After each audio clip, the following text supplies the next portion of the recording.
Ugh, check this out. I hate when men just use me for sex. It's like, why? Complain when they start using you for laundry.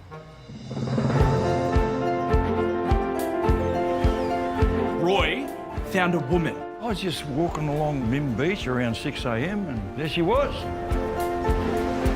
She was naked. No jewellery, no bone, no nothing. After 48 hours, if nobody claims her, he gets to keep her. So you know your age and you know the date, but you don't know where you came from. Don't you find that a bit strange? I'd say it's more peculiar. Mim, this is... Harrison. You're the hottest property in this town. Harrison has a real effect on people. They tend to fall in love with him really quickly. You're A what? a virgin. They all just want one-night stands. You call them one-night stands. I call them auditions. Who's that man in the picture? That's my husband, Nick. Alyssa's husband was dead. Of course she's sad. She thinks that she didn't show her husband enough love and fears that he went to his grave not knowing that. Mitch. Sorry, I didn't mean to come and ruin the morning again. Bad breakup? Not yet. Of course, I love him. I just want to kick him in the balls. I just froze, you know, like mid-proposal. I just walked out of there. Love is love. Is love is love. You're never gonna get it right. That's the thrill of it. Yeah, but why does everyone have to be so lovey-dovey about it? You're really one of the good guys, Harrison. Aww. No, don't. Yeah, okay, well, you've ruined it. Right, that could have been a knife. You've just ruined that.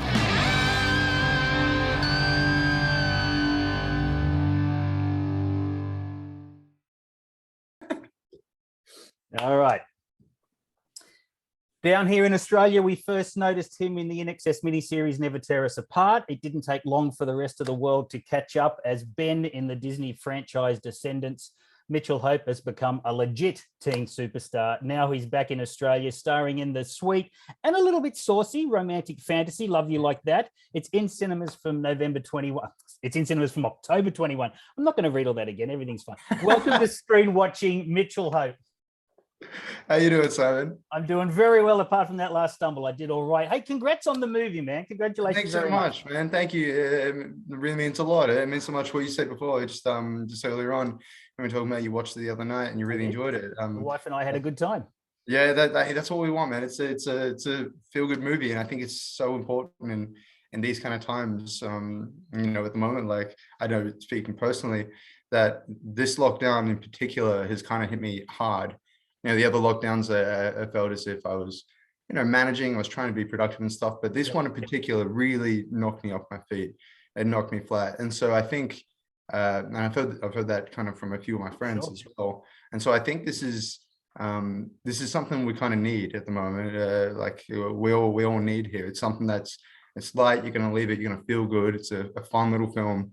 It is. It's going to make you, you know, just for a second, it's going to distract you from this everything that's going on and feel really nice. So hopefully, if you guys watch it and give it a shot, I really hope that you feel that as well. What was the pitch from director Chris Nash that won you over to the project? Eric, Eric. Nash. No, you're great. It's so he sent me the script maybe a couple months before. My neighbor's dogs go absolutely nuts. That's all right. I'm waiting for these rosellas out here to go off. I think it's mating season, so it could get wild here in a moment. So oh, yeah, it's exciting. We'll give them a second. You know, you got to give them silence. Like, come on, we can't disturb. No, he sent me the script maybe a couple months before, and he said, "Hey, man, like we've got this role. We had you in mind for this, but give it a read and tell me what you think. And if you want to, like, if you have any questions about it, or if you want to work some scenes, like rework some stuff, let me know." And so I asked him, like, I gave him a call where we set up like a Zoom, you know, set up a meeting and stuff. And we talked about what we liked and we, you know, what we wanted to, you know, work on in the script. And it was that call that really got me, because there's something that, you know, an Australian actor, a lot of the times for me in particular, like I know that I got into movie making because I wanted to make movies with my friends. I wanted to make films with people that, you know, I had just as much input as they did, and we took everything on together and we had some fun. And I'm not saying that the studio productions I've done haven't had that as well, but there's so many so many different moving pieces, a lot of executives, a lot of people there that sometimes you get lost in it a little bit. And this one, this one in particular really kind of gave me, it reminded me that like I was part of a collective, and it's like a part of like a group that had fun. You know, I was getting advice from you know, like, you know, the sound guys, and again, you know, they were asking me for, you know, advice and stuff. The lighting team was involved. You know, Eric was just fantastic with the way that he would kind of take an approach to it, I guess. Make us feel very heard, if that makes sense. And playing part of this huge ensemble too, with the John Jarrett's in there and people like that. That's an amazing experience for a young actor. Oh, absolutely. And it, you know, at first it like it was a little bit intimidating. You know, I've worked with some like really big some big name actors, and it's always a little bit scary going into it. It's always a little bit worrying. I mean, concerning. You start to think like, oh no, have I done my work? Am I good enough to be here? Like, what am I gonna, you know? And it very quickly, you know, John's fantastic. And Chris Hayward's in it as well. It is like they made me feel like I was like kind of, you know, I don't want to be like, you know, lame or anything, but like I belonged there. Yeah. You know, like that I had a reason to be there. And you know what's funny is the first time, like the reason I've kind of like the first big time that this happened to me on Descendants 1, the first scene that I ever shot was the finale scene. Oh. So yeah, it was the first scene I shot on a big budget production, big studio thing. And I remember sitting there in front of Kristen Chenoweth and Kenny Ortega, just freaking out. And I kept doing this thing on screen where I kept shifting my weight, and like, oh, like it didn't do much, but on camera, it looks like I'm doing this. And Kristen, who like, I really owe a lot of this to her and Kenny for doing this. Kristen came up, and instead of giving me like, hey, you know, this and this, she came up and she said, hey, Mitch, what do you think about this? And started asking for my advice on something. She started asking me what I think about this, or what do you want to try here? And the idea of her seeing me as a peer and seeing me as someone that she could learn from, you know, someone who is a big Broadway star, Tony nominated, Tony winning, I think, you know, someone coming up to me, I was just like 20 years old coming from Melbourne. That changed how I approached every film. I think I stopped being nervous. I stopped being, I'm still getting nervous, you know, but it really changed a lot. And I'll remember that to the day I die. Like that that's kind of feeling. Giving you that empowerment. That's her experience. She's probably worked with so many young stars on the Broadway stage. It's an incredible story, because, you know, she's Broadway royalties and you know, musical royalties. So that's a huge vote of confidence. In this role, you start skewing slightly older than most of the stuff you've played to date. Tell us about the challenges of tapping into Harrison from that perspective.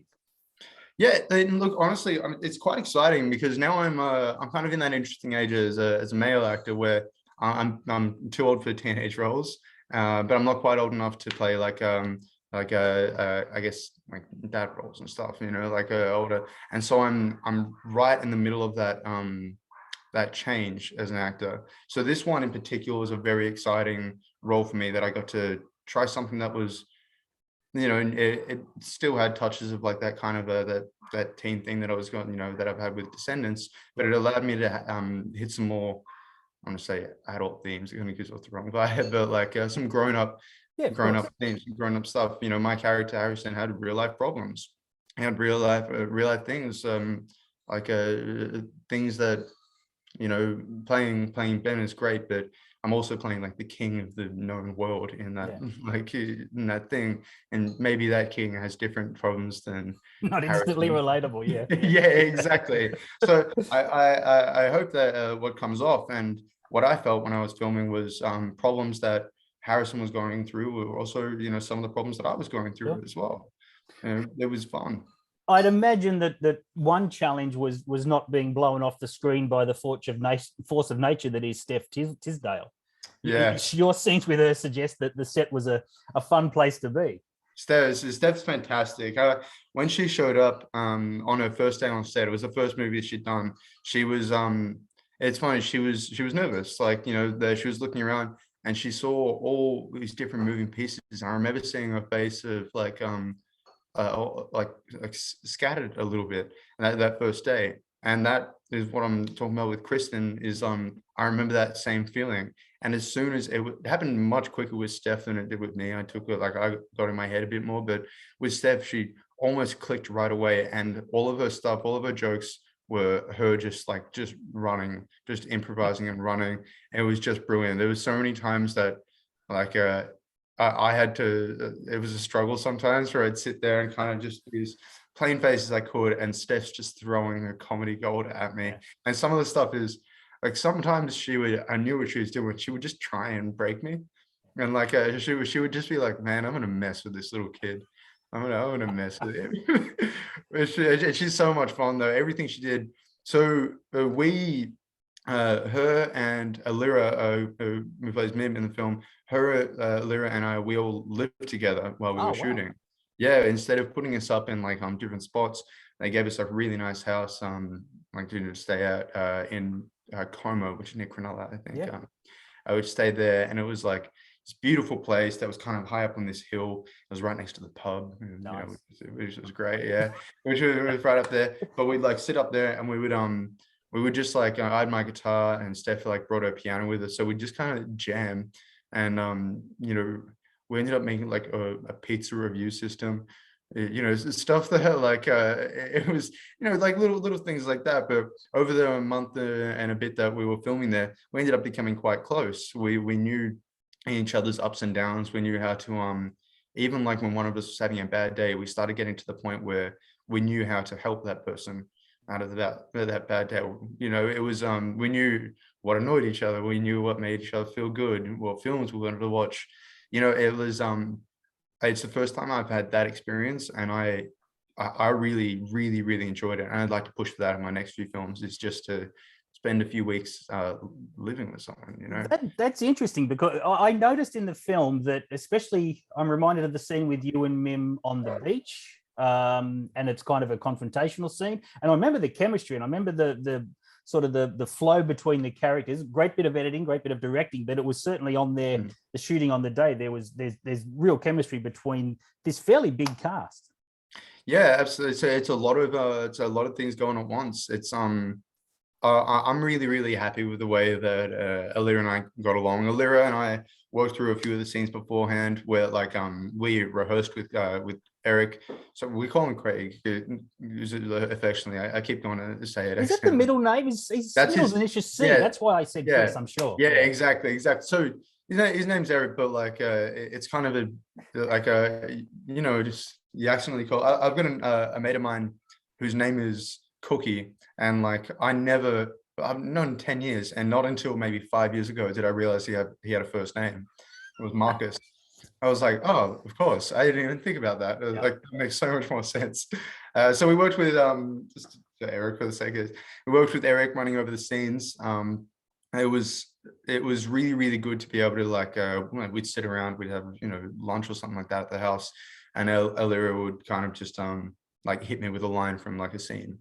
So it was quite nice in that it felt we got to hit each other with like spontaneity, almost like when we were just rehearsing, instead of going into a rehearsal space and going, okay, rehearsal time, time to film. It was much more spontaneous and new, and it felt more conversational, which is what we were trying to go for. Yep, and it comes across. It's a terrific bit of chemistry in the film. I'm going to double back very quickly, and I know you've answered a million questions about the Descendants, but you bounce from Never Tear Us Apart into the first Descendants film, and it's a blockbuster hit. Very quickly, your take on managing that fandom, what life's like under that kind of microscope. It was a big like change. My role in Never Tear Us Apart was it was a small thing. I played the young Tim Ferris. Yep. And like I remember the first day going in and having to like play guitar like on the thing, and I do play guitar, but for some reason I got in and I just forgot. I play guitar. I don't know what happened. I was just like trying to put my hands in, like I just couldn't do anything, and I was like, oh my god, I'm not supposed to be here, like I got.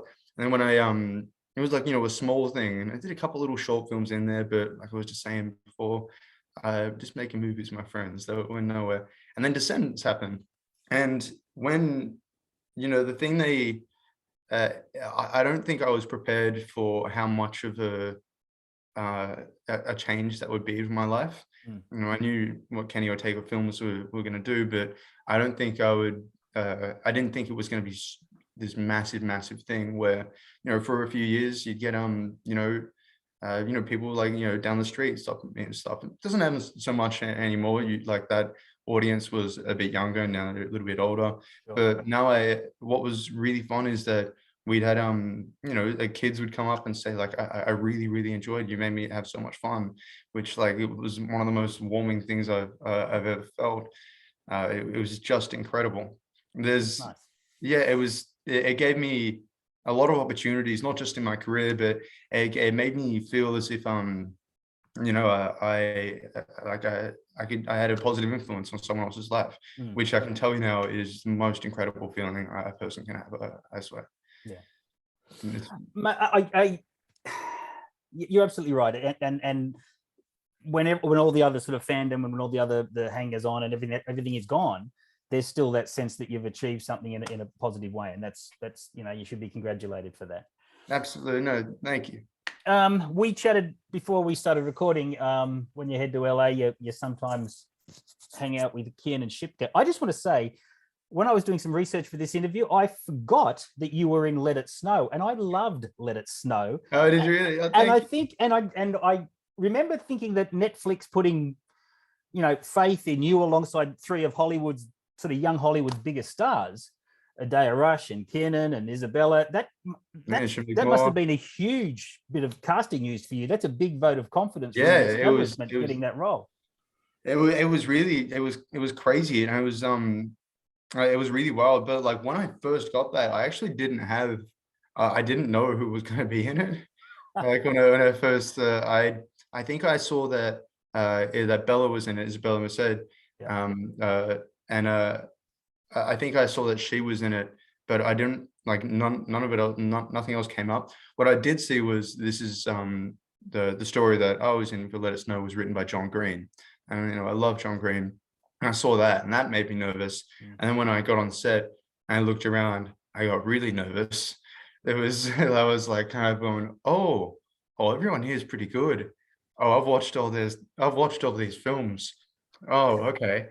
And it's that same thing of like, I get into a habit sometime of I'll get stuck in my head, or run over things, and I have to constantly like kind of remind myself that I'm here for a reason. I booked this job. I'm here to, I'm just as good as these people around me, and I have to try and stay as fresh as possible. One of the traps as an actor is when you get stuck in your head, when you go over things more and more, you risk becoming mechanical.